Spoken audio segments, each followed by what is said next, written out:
describe Great New Hampshire Restaurants as a true hospitality and food company at its core. We're in the business of people and experiences, and from a business perspective, being able and having the pleasure and opportunity to work on teams that ensure quality is number one, safety, our culture, that our employees are happy, and that we're delivering the best to our guests and throughout our communities it's excellent.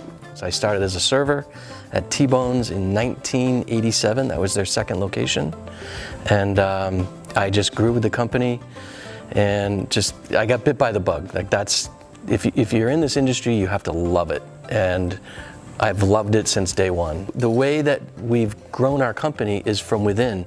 Every single managing operator, owner in our company started at an entry-level position, like myself, as a server, or a host, or a line cook. All of them started from the ground up and worked their way to where they are now. We've created a ton of opportunity within our company for a lot of our key employees. Our culture, our values, we base every one of our decisions off of something called the three-legged stool, which how do all of our decisions, everything we're doing, how does it affect our employees, our business, and our guests? But the core value and how we really pivot and make all of our decisions in our company has not really changed, and I think that's part of what makes us great. We've always had a purpose to execute greatness. That's one of our core values, is executing greatness. And notice it's executing greatness. It doesn't say perfection, because you're never going to be perfect. And I think that's been a really good guiding principle for Great New Hampshire Restaurants. And executing greatness at every level, from service to food, to atmosphere, to treating our employees as good as our customers, that's been a really driving force for us. My favorite part of Great New Hampshire Restaurants is, of course, the food. This is why I'm here. It's my passion, it's what I do. I eat for sport. It's been in my blood. My fundamental education is in culinary arts, and I still get to have a tremendous amount of influence on our menu. So for me personally, that's definitely it. But there are so many other things. We stayed true to our values and our tremendous focus on community giving.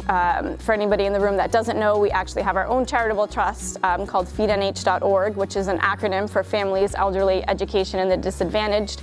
That was birthed in 2014, and just short of 10 years, about 8.5 years, we actually are doing a really great campaign this year called Hill to One Mill, kind of spoiler alert out there. Where we're going to have donated, actually physically donated, $1 million+ to nonprofits. And the thing that's great about feednh.org is that all of the dollars must stay in the state of New Hampshire. Our guests are so incredibly giving, and our teams are giving, and they all live in our community. So the focus for that trust was that all of the dollars raised stayed in the communities that were raising the money. It's been a super incredible and fun and very rewarding part of my job.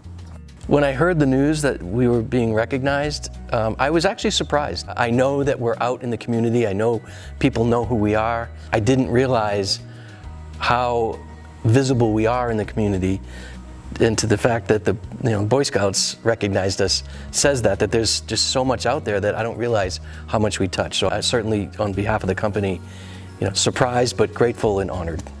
It's a huge shout out to the community and everybody who preaches about what we do. Our message is obviously heard. You enjoy dining with us, and we promise to continue to deliver the best that we can and keep marching on. You guys are the reason that we do what we do every single day, so thank you for continuing your loyalty and allowing us to be a very proud part of the communities in which we all function. So thank you.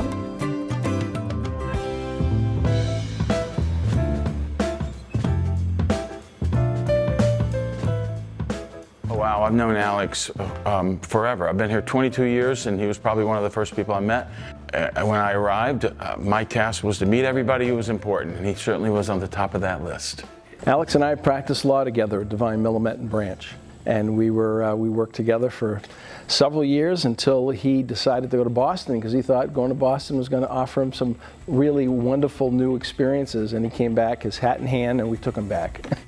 Alex combines this rare mix of intellect and emotional IQ. You will not find anybody smarter than Alex, but he's certainly not out to prove that. Well, I would describe Alex as a hardworking and principled person.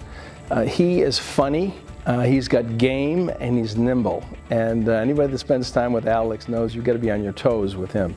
He's smart, but yet he's very compassionate. And I think that he has succeeded because he's brought his personal skills to bear in what he's done both as a lawyer, as a dad, as a husband, and of course his secret weapon is Lisa, his wife.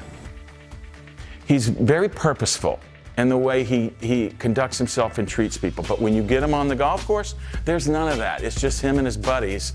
He's one of the most fun people to play golf with because he can be wildly competitive, and then the next hole, it's gone, it's beyond, you're moving on, and you're buddies and we're having fun again. He's very competitive in the courtroom. He's very competitive there to win. Cared deeply about his clients, how he represented them. He really put their interests ahead of his own. He was always focused, thinking strategically about working with them. I think in the community, he's looking to win for people and the organizations he works with. And that's really an important distinction. It's not about Alex, it's about the end game for a client or for a cause or for Catholic Medical Center now. Alex was hard charging always. He's a Marine, and he was brought up in that discipline. And he's, someone who's earned his way in life. He comes from humble beginnings. I mean, he's from a working class family, and he knows the importance of working in and for those who serve others in a community. It's not about Alex, it's about service, and that's really important, and that's part of his ethic. He's got that's in his DNA. Alex, I cherish our friendship. I respect you enormously. I may have told you some of these things here and there, but I want to reiterate how fortunate I am to be your acquaintance, to be able to work with you like I do, and how fortunate the community is to have you. Not only in your role in Divine, but now in your role at CMC in leading such an important institution in our community. And we are truly blessed to have you here and to be a part of what we're all trying to do, make better lives for each other here. Alex, I wish I could be there tonight. I'm at the New Hampshire Treatment Court Conference in Bartlett, New Hampshire. It's going to take me a while to get down, but I want you to know how proud we are of you, of your accomplishments, and we want to make sure that Lisa keeps you humble, and she will, and you know that she's your best asset and your secret weapon. I'm really proud of what you've done and where you've come in life, but the best is yet ahead. This community, the state needs to know that Alex Walker is on his game, not only tomorrow and the next month, but the next years ahead. You have a lot to offer us. You've offered a lot to the citizens of New Hampshire and the people you've worked with and your colleagues at Catholic Medical Center, Divine Millimet, and in the community. And so we're looking forward to the great things you're going to do. So stay focused, stay funny, and stay positive. And we'll see you back in Manchester.